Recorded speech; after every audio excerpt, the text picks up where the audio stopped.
Hello everyone, James Charles here, and today I'm going to be making a very important video about a very important topic. As many of you guys know, about 2 years ago now, I was involved with a very public online scandal in which some fellow YouTubers made some very serious accusations against me, and within the past couple of weeks, similar accusations are being made again, and I think it's very important that I get on camera and talk to you guys honestly about what is going on. When this first happened 2 years ago, I uploaded a video to my channel called No More Lies, and that video was a very planned video. It focused on receipts and screenshots and defending myself in the situation, but I want you guys to know that this video that I'm going to be making today is going to be nothing like No More Lies. This is not exactly planned. I don't have a script. I will let you guys know that I do have just some notes in front of me of points that I want to make because this is a very, very serious topic. But today's video is going to be from the heart, and I'm going to focus on what happened, the conclusions that I've come to, and most importantly, holding myself accountable for my own actions. First and foremost, I need to say sorry. I owe a massive apology to anybody that I've hurt or anybody that I've made uncomfortable with my actions. And I also want to say I'm sorry to my friends, family, and fans that have to watch another one of these videos because you shouldn't have to, and this is really, really embarrassing. When this all started online a few weeks ago, it sparked a large conversation and many people have shared their thoughts and opinions, and I want to take some time to address literally everything in today's video. But before doing that, I want to make it really, really clear that I fully understand my actions and how they are wrong. There's no excuse for them, and I don't plan on making any in this video either, and I hope that you will choose to watch it all the way through. I also just want to make a quick note as well that I'm filming this on the night of March 31st. It is currently 12:54 in the morning. I'm alone here in the studio, and I know that when I upload this tomorrow, it is going to be April Fool's Day, which is awful timing because this video and this topic is not a joke in any way, shape, or form. And I don't want anybody to think that it is, but I also don't want to wait any longer to speak about this. I want you guys to know that this is very, very important to me, and I'm taking this very, very seriously. The last thing that I want to say before I just get into it is that I think it's important that I provide a trigger warning for this video. There's going to be topics and things talked about that are very, very sensitive to some people, and I don't want anybody to have to listen to those if they don't want to. So I'm just letting you know right now.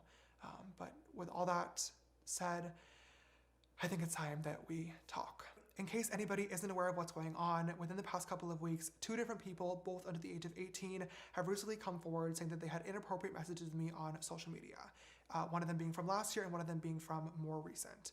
In both of these cases, I added these people on Snapchat, asked how old they were right away, was told that they were 18, believed them, engaged in a flirty conversation, and then later on found out that they were actually 16. Upon finding out, I was immediately embarrassed and blocked both people. Later on, when I saw them making videos about it and those videos going viral, my immediate reaction, completely honestly, was to be really, really upset.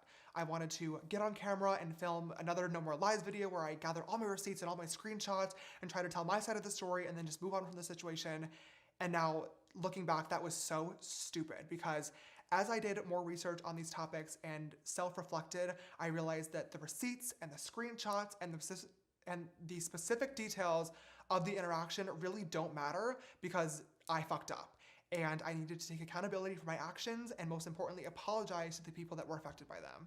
These conversations should have never happened, point blank period. There's no excuse for it, there's no ifs, ands, or buts, and I take full responsibility for that.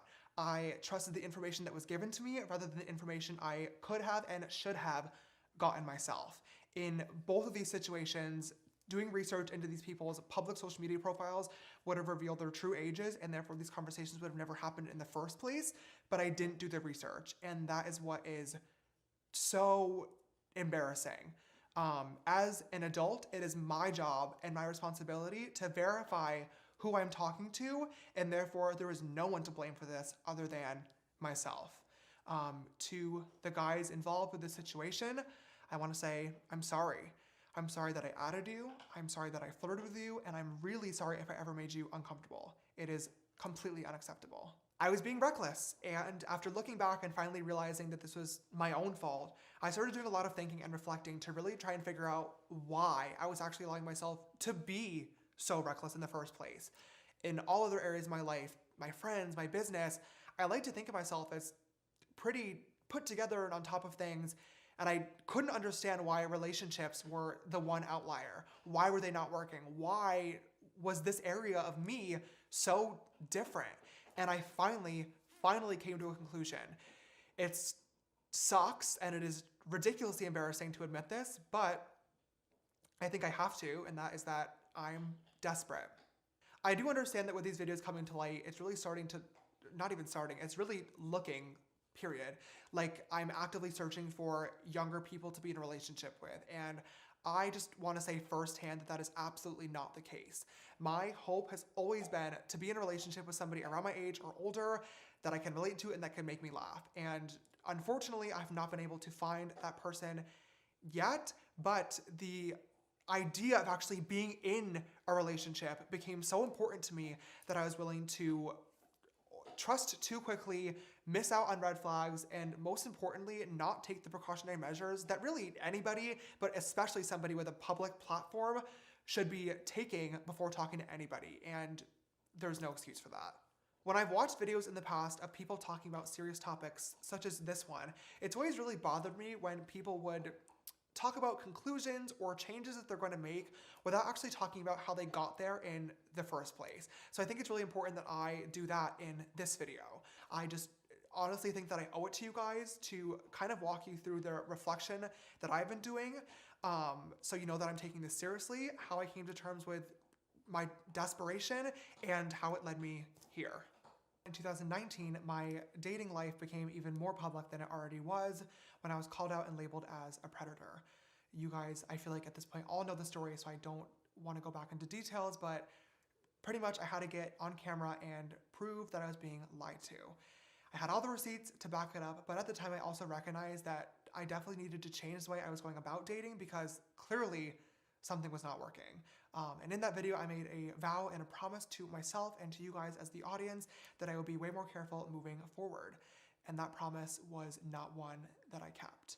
I'm gonna be honest with you guys, at the time that I posted No More Lies, I really thought that like the only issue was kind of like the straight guys and being lied to. But I now realize that it was obviously a much deeper problem, and I really wish that at that time I had spent the time to sit down, look at myself in the mirror, and try to get to the root of the problem and understand why I was actually allowing myself to get into these situations instead of just brushing it off and saying like it's the straight guys and it's the lie. But like I said, I didn't, and as time progressed, my desire for a relationship never really went away, and I slowly started ignoring red flags again, and also ignoring my friends and the important people around me that warned me that I was going to get hurt. And to them, I also feel like I really owe an apology because I should have listened, and I feel like if I did, we probably wouldn't be here today. Looking back now and just trying to do my best to piece this all together in my head, I think that my lack of experience when it came to dating growing up, and then all of a sudden having a lot of attention from different types of men, some for good reasons and some for bad reasons, really affected me in ways that I didn't quite understand. I honestly just thought that I had really, really bad luck and that I was being taken advantage of when that wasn't the case at all. And I had the mentality that I could reach out to literally anybody and use my Explore page and For You page as a dating app. And eventually I would just happen to find the right person, but that's just not how dating works, literally at all. It's gross, it's weird, and it's desperation. I just really thought it was important to share my thought process and the conversations that I've been having with myself and professionals behind the scenes in order to help myself fully understand the situation so I could properly hold myself accountable for how I got here in the first place. When these videos started to come to light, power imbalance became a really large topic of conversation on social media, and rightfully so.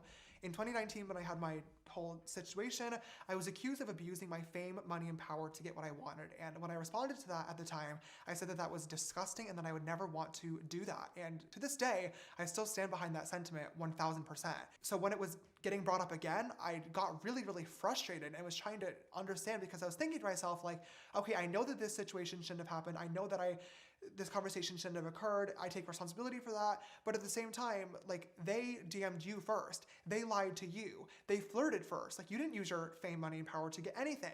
But I've now realized that that mentality is completely wrong because a power imbalance can happen even when it's not intentional. What I wasn't getting before is that the excitement that comes with talking to a celebrity is literally enough to make somebody do or say something that they normally wouldn't, even if that celebrity isn't intentionally weaponizing their fame, money, or power. And that's the concept that I just wasn't getting, but I now do. Even though I'm able to turn off my social media and just talk to somebody outside of the spotlight about something normal, in normal clothes and no makeup on as James Dickinson, that doesn't change the fact that to them, I'm still James Charles. And that's something that I can't turn off.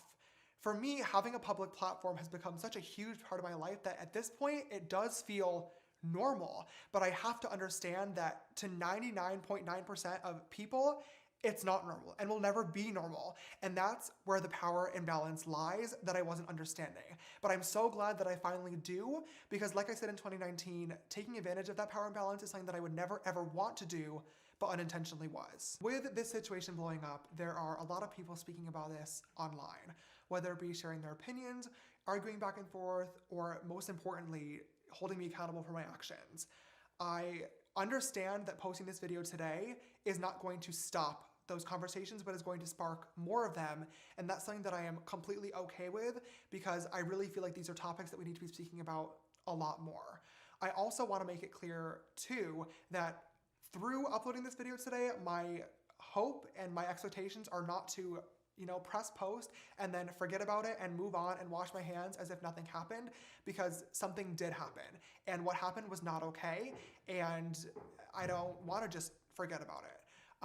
I should have been more careful in every single way when it comes to the ways that I was looking for a relationship. I didn't do the proper research, and for that, I'm once again ashamed and embarrassed. I can't take it back as much as I wish that I could, but I'm really, really glad that I now fully understand the situation, so I'm able to do better in the future, and I really hope to show that to you guys.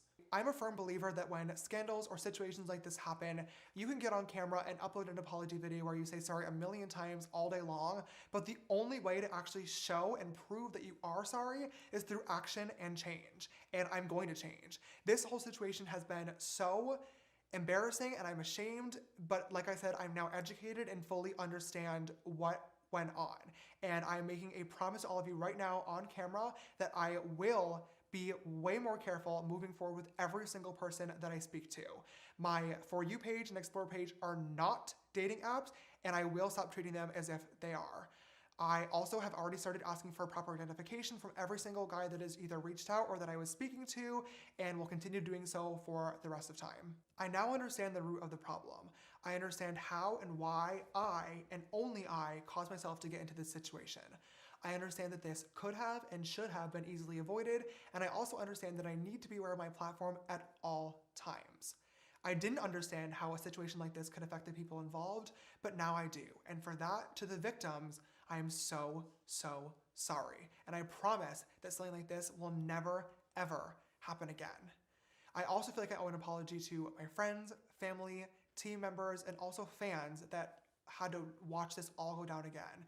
To all of you guys, I once again wish that I had listened earlier on.